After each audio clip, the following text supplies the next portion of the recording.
So our next item is 6.1C, and I'm going to co-introduce items C and D because they go together, and you'll see why. Wanted to bring these two items to the council, to the community. Some people are aware of it if you're involved in the school district, and had an opportunity to attend orientation for both of these particular items. So with that, I'd like to invite our superintendent, Mr. Phil Alfano, forward to talk about No Excuses University, and following him is Ms. Trissa Bader, who represents, who will do the presentation on America's Best Communities, Frontier Communications. Our local general manager, Rick Silveira, could not attend tonight, so Trissa, thank you for being here with us tonight.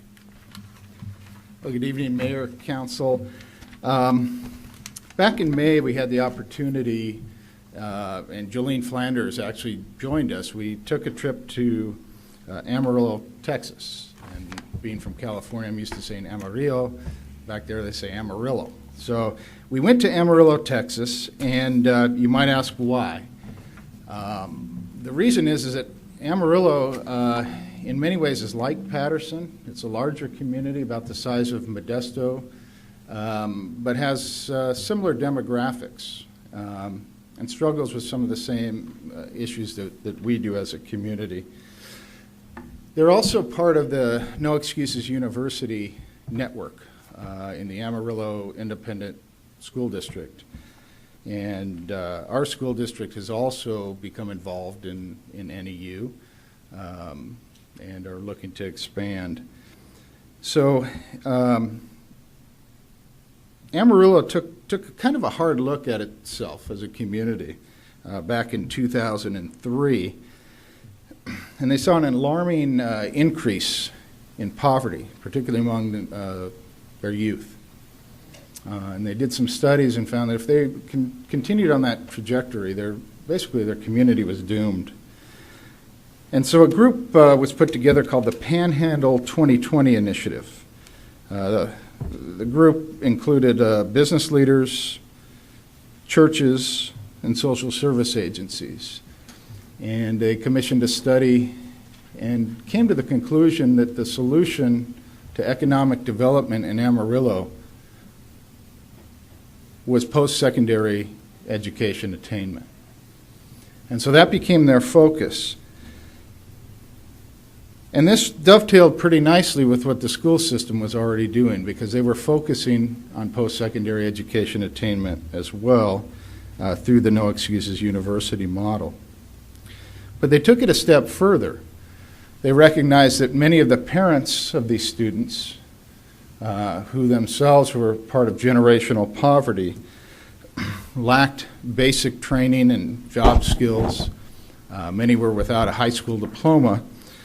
And so they hired community navigators who worked directly with parents right in the school system, welcome parents into the school system, and work to get their GED and continue their education as well.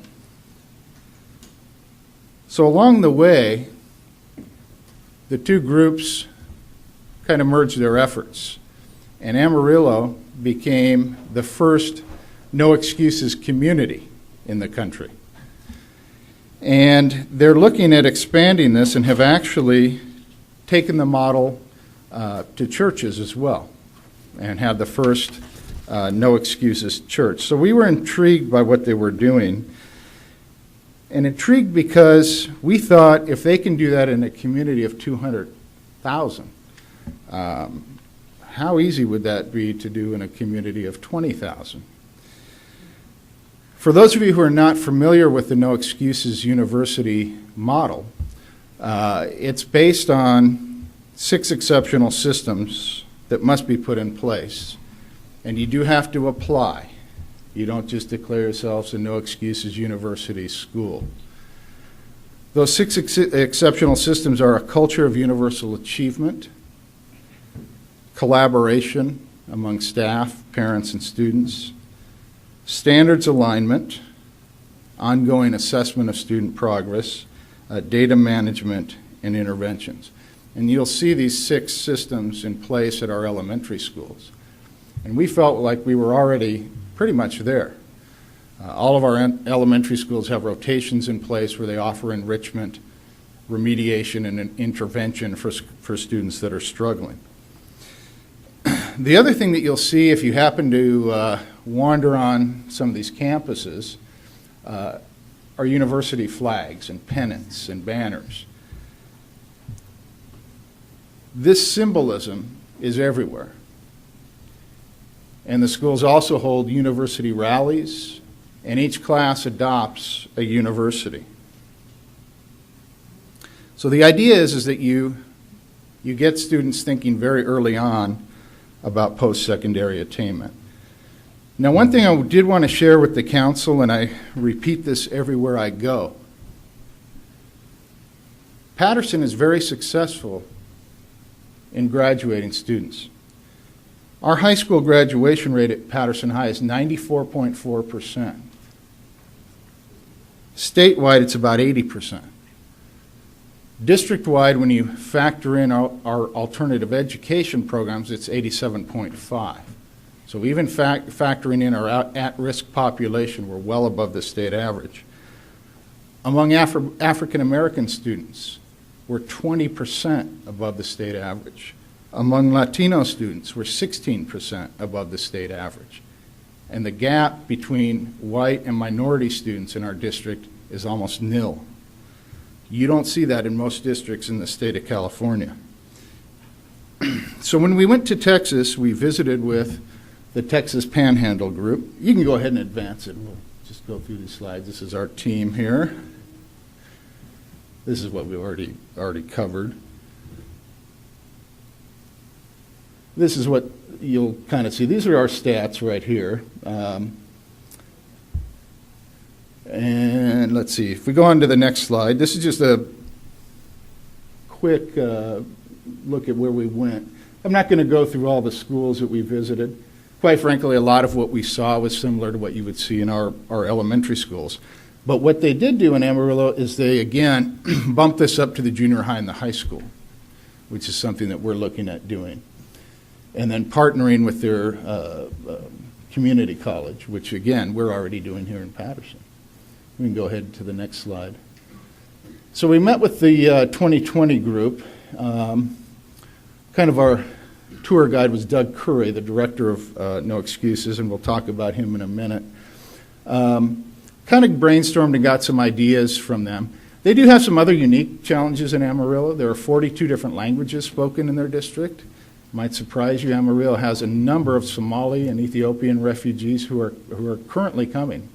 We met gentlemen who were taking GED and ESL classes that had only been here 3 or 4 months. And their English was pretty remarkable. It was amazing what they had picked up. You can go to the next slide. And again, just some of the symbolism. This was actually at the Baptist church that we went to. Among their youth, they post every single parishioner and where they're going to college, what high school they're graduating from. This was can't really see the picture here, but this was a visit to one of the middle schools, and these are some of the parents that were working on ESL and GED classes. We can go to the next slide. So here's where we are as a district, and these are pictures that were taken at Las Palmas. Again, at one of our NEU rallies. Apricot Valley and Las Palmas are already in the network.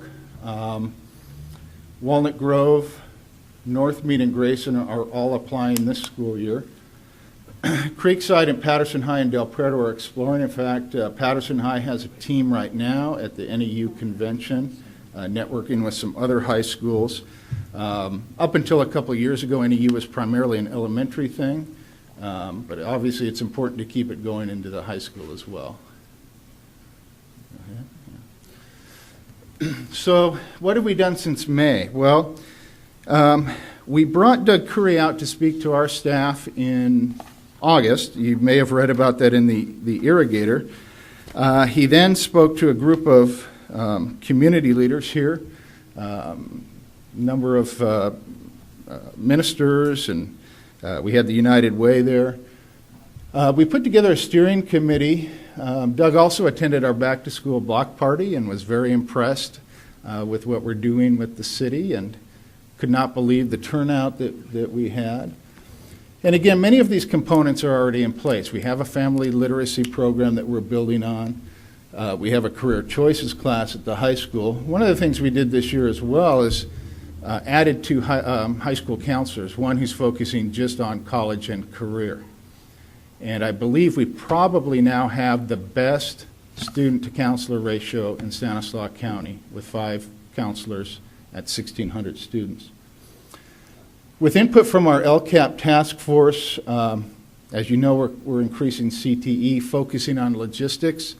We received, as part of a consortium with MJC, $468,000. It was a $4.1 million grant, $468,000 going directly to Patterson High for the logistics program. $2.5 million matching bond money.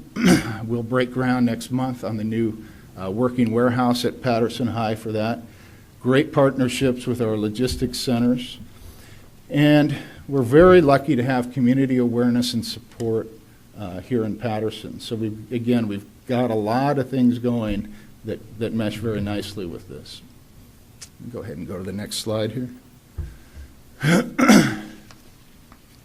Follow-up meeting with our committee, we put together a task force and said, what do we want to call this? And we came up with the name United Patterson for our No Excuses model. We've since hired a community navigator. She's working with a lot of parents who are second language learners, who want to learn English, who want to learn computer literacy skills. We actually have a waiting list. She has over 80 parents that she's working with currently. And we're going to have Tressa talk to you in a moment about the opportunity to compete for the America's Best Cities grant.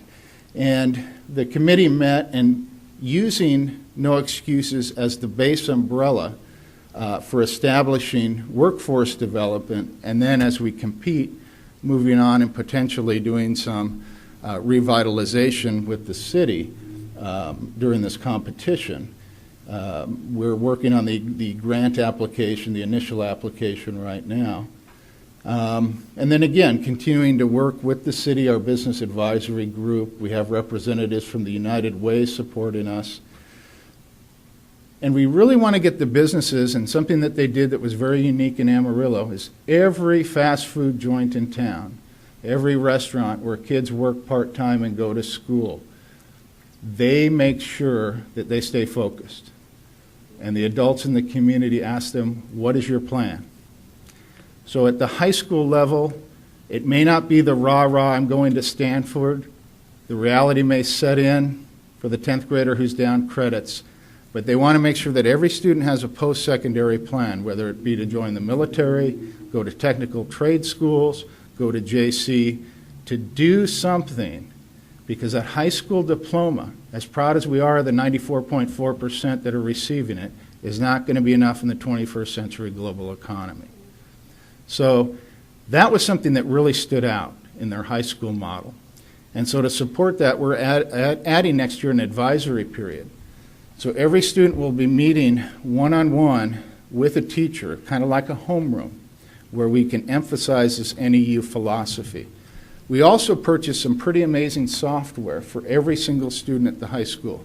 They can sit at home, plug in their GPA, their demographics, and find out what colleges they can get into. How well does it work? Well, I know this for a fact. We had a student last year who didn't think she could get into UCLA.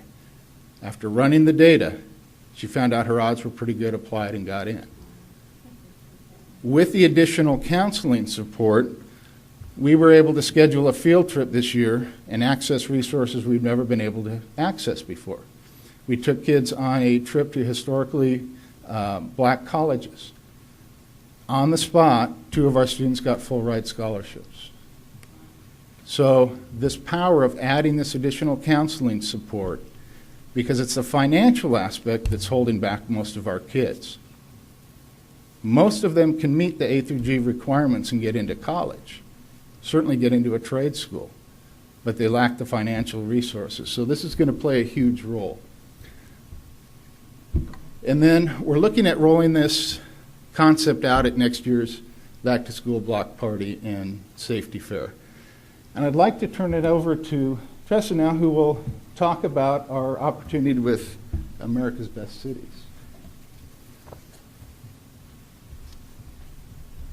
All right, well, thank you. I'm Tressa Bader. I'm the Vice President and General Manager for Frontier Communications California Properties. And I'm really excited to be here. I appreciate the opportunity to speak with you about this program. I think you're going to see it's something you haven't seen before, and I truly think it's a great opportunity for the city of Patterson. And I would like to see, as you'll see, there's $10 million worth of prize money as part of this program, and I would love to see Patterson get some of that prize money. So on September 10th, Frontier Communications, in partnership with Dish Networks, announced America's Best Communities, or what we call ABC, which is really kind of a unique and multi-stage 3-year contest. If you want to go to the next slide there. 3-year contest. And it really aims to inspire ideas and stimulate growth and revitalization in the small cities and towns across the 27 states that Frontier Communications serves.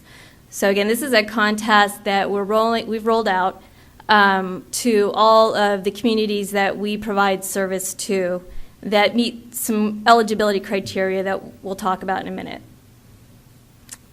And really, we're looking for collaboration between private and public sectors in order to accomplish this.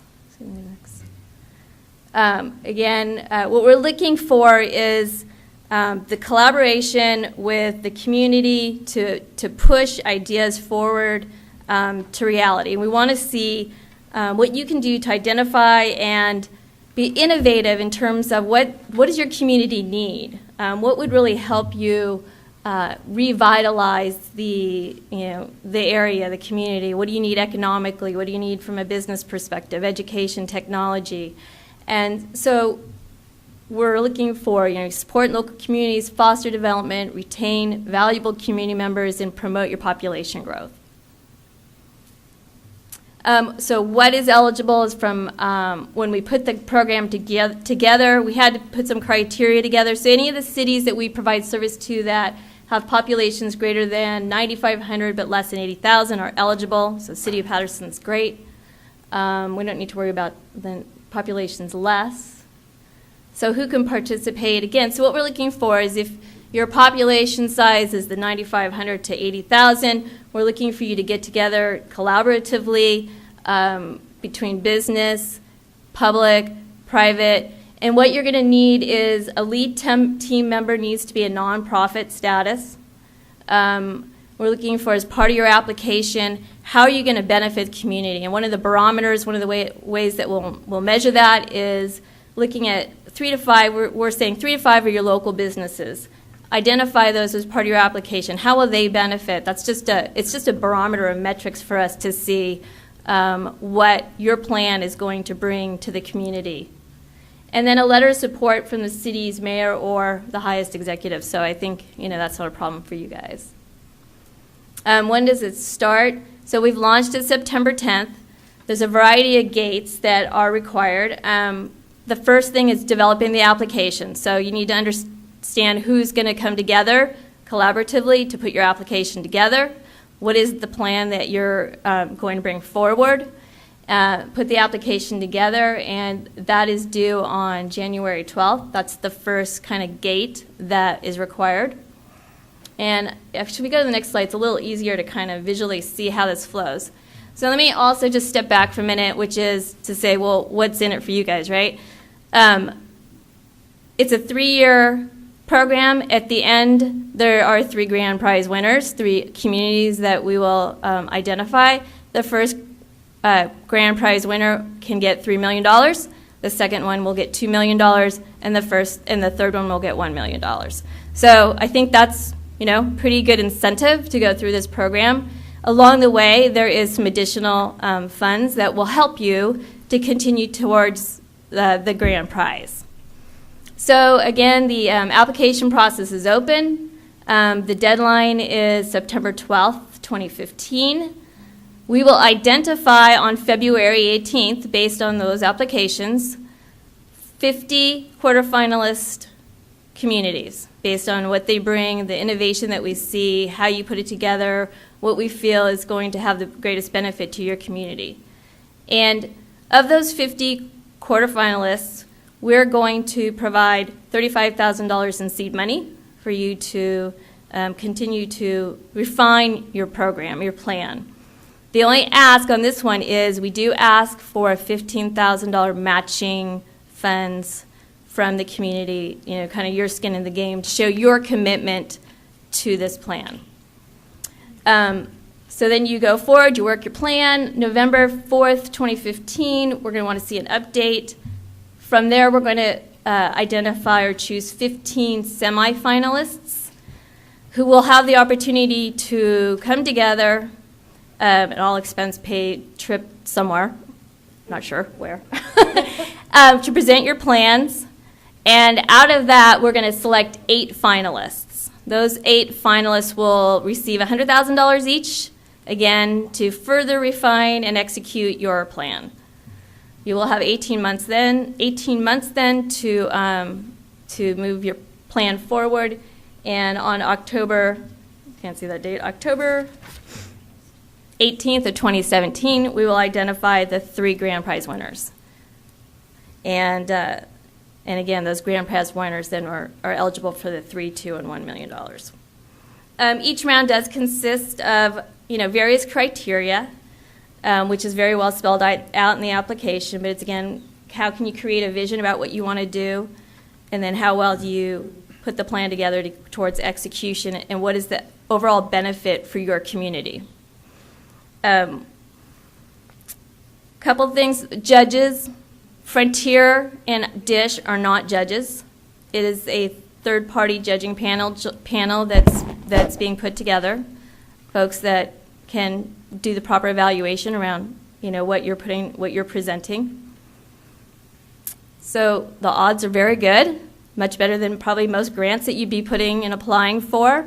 I would say, if all of our communities that are in the eligibility factor or eligibility criteria were to apply, it's upward to maybe 250 to 300 communities out there that might be moving this forward. Still really great odds, I think, for the city of Patterson, and it seems like you guys have a lot of great ideas that you guys are bringing forward, so there's a great opportunity for you.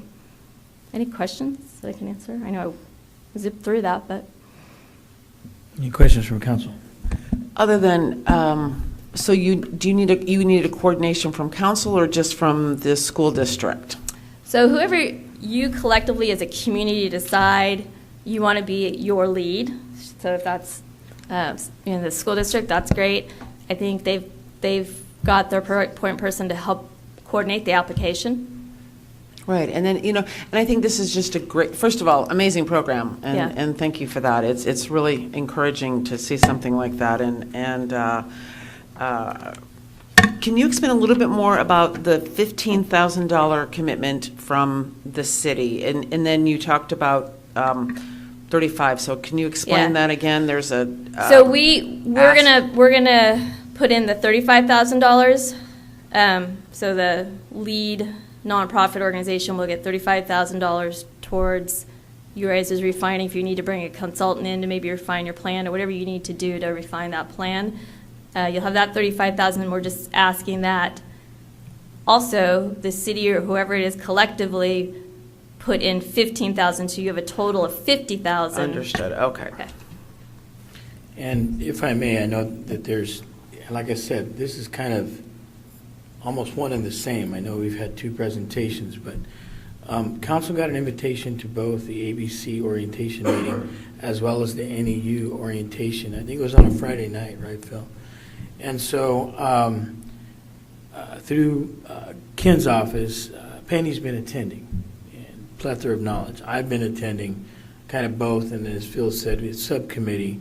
There's a lot of people at the table just putting together some of those ideas.